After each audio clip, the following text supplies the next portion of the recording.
We want to continue in this study with the theme that James has been exploring as he's been speaking in chapter 2 about the subjects of faith and works. So in verse number 18, we see here in our first verse that these two words occur repeatedly when James says or writes, "But someone will say, you have faith and I have works. Show me your faith without your works, and I will show you my faith by my works." And so the words faith and works again repeatedly appear in this verse. Now, before we get into the detail of the verse, let's have a look and see some structure here from verse 18 down to verse number 20. He speaks about a foolish man in verse number 20. And that conclusion that this man is foolish is a conclusion that flows from these two verses, particularly verse 18 and verse 19. So he's speaking about a man, a foolish man. Now the reason he's foolish we're going to explore, but this man is really hypothetical.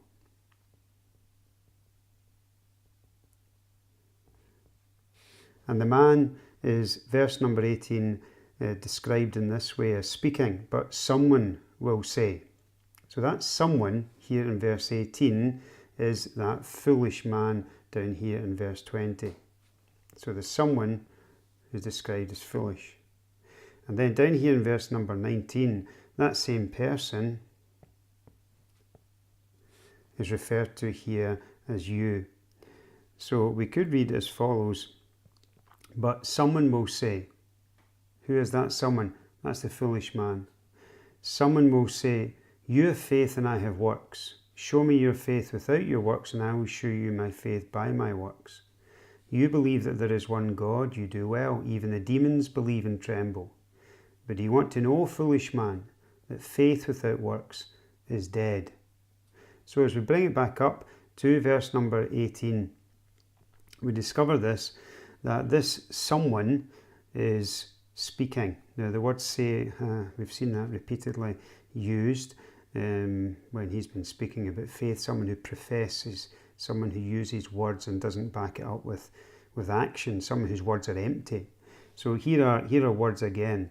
Someone will say. Now what this person says, I'll just put here and I'll box it so we can see the flow of thought before we come back and go into the detail.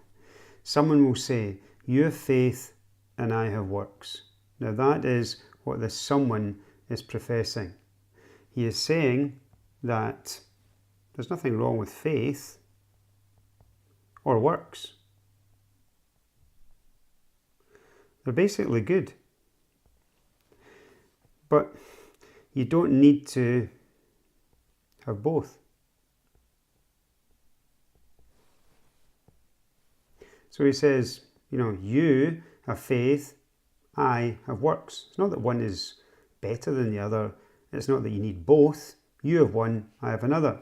So actually what he's saying is just this. We have different views. Both are legitimate, both are fine. Well, we're going to see that is the issue in verse number 18. Now the issue in the next verse, that is verse number 20, is different. In verse number 19, he says there's a second issue. You believe that there is one God. Now that is the belief that he's going to challenge here in verse 19. And it's not that that is good or bad or indifferent or sufficient. The idea is just this. You believe that there is one God. That is, this belief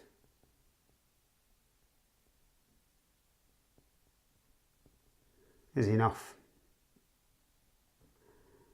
on its own. Faith.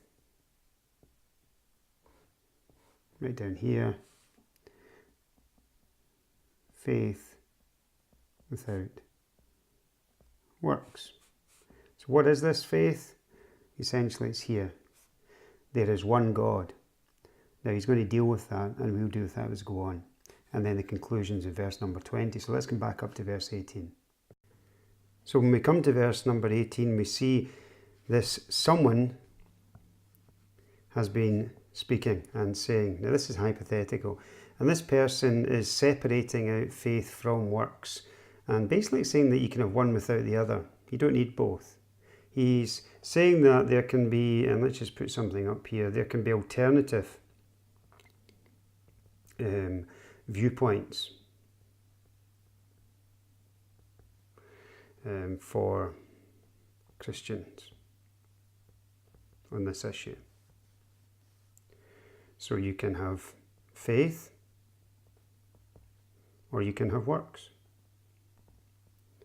And you don't need to have both. That's the viewpoint that someone is saying in verse number 18. So someone will say this. Now the answer to that by James is down here. And he is saying show, exhibit, demonstrate, show me your faith without your works and I will show you my faith by my works. So the issue here is this word show, demonstrate, prove, if you like. And he wants to teach us that faith must be seen.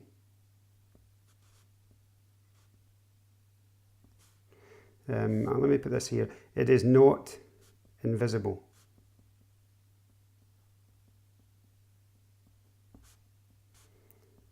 It works. Faith works.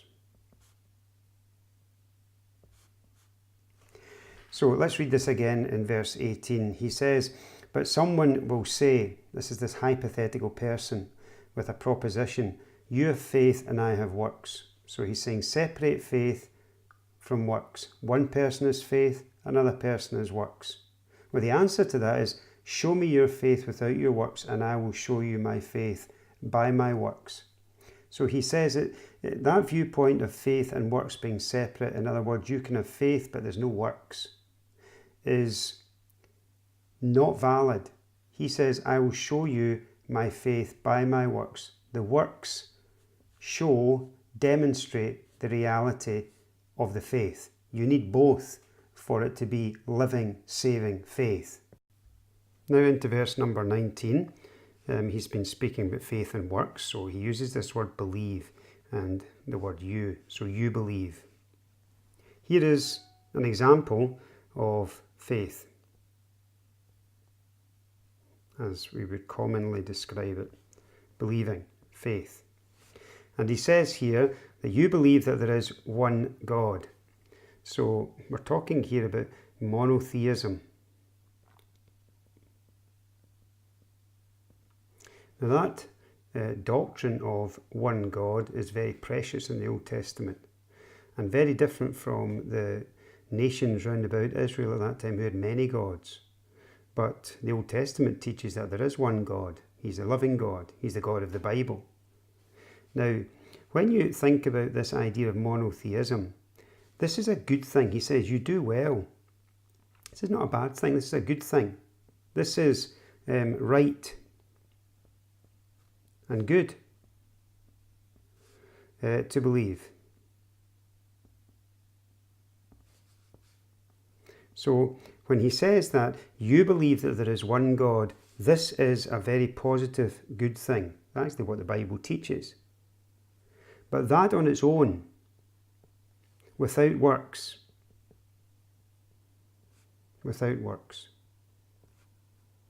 is no different from the demons.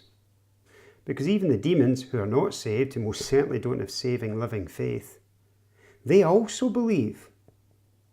Now, we were thinking earlier about examples of faith without works, and I'll put one up here. Just put an arrow up to link it, and the issue earlier, which was an issue of practical need and empty words. Now, this is not an issue of practical need in verse 19. This is a serious theological proposition that there is one God. The demons concur, but the demons are not saved. Yet they believe in this. They would say it, and they said things to the Lord Jesus as well, which were true, and they acknowledged the truth, but they did not submit. They did not respond, and they certainly did not possess saving faith. So he's dealing here with the need for faith to be accompanied by works in order to be living, saving faith. He's speaking about faith being demonstrated by works, and living faith is always demonstrated by works. So we come back to verse 18 down to verse number 20, and we see the flow of this. Someone is saying, that someone is linked to this person here, but that is a foolish person that says that sort of thing. Because the conclusion is just this: do you want to know? Here's the truth of the matter, that faith without works is dead. It is absolutely useless. It is dead. It does not profit. And it does not save. He has conclusively established that in these verses, and he's going to demonstrate it, as I've said repeatedly, with the examples of Abraham and Rahab. But just to get this point before we leave it, someone will say, hopefully that is not anyone who's listening, you have faith, I have works. We have different theological propositions, we have different ideas or viewpoints. Well, the answer to that is, if you separate faith from works, how are you going to show, how are you going to demonstrate, how are you going to prove your faith if there's no evidence? The reality is that true, saving, living faith is demonstrated by works, is proved by works, and shown to be real. Here's another example down in verse 19, that the demons also believe in a truth of the Bible, one God, monotheism, so important. It's a good thing here in verse number 19. They tremble in fear, but they're not saved. And so we can see here in verse number 20, this is a foolish thing to say that faith without works is sufficient. You can separate them out and it's sufficient for salvation. No, he says exact opposite. He says that faith without works is dead. Again, what a challenge for us Christians.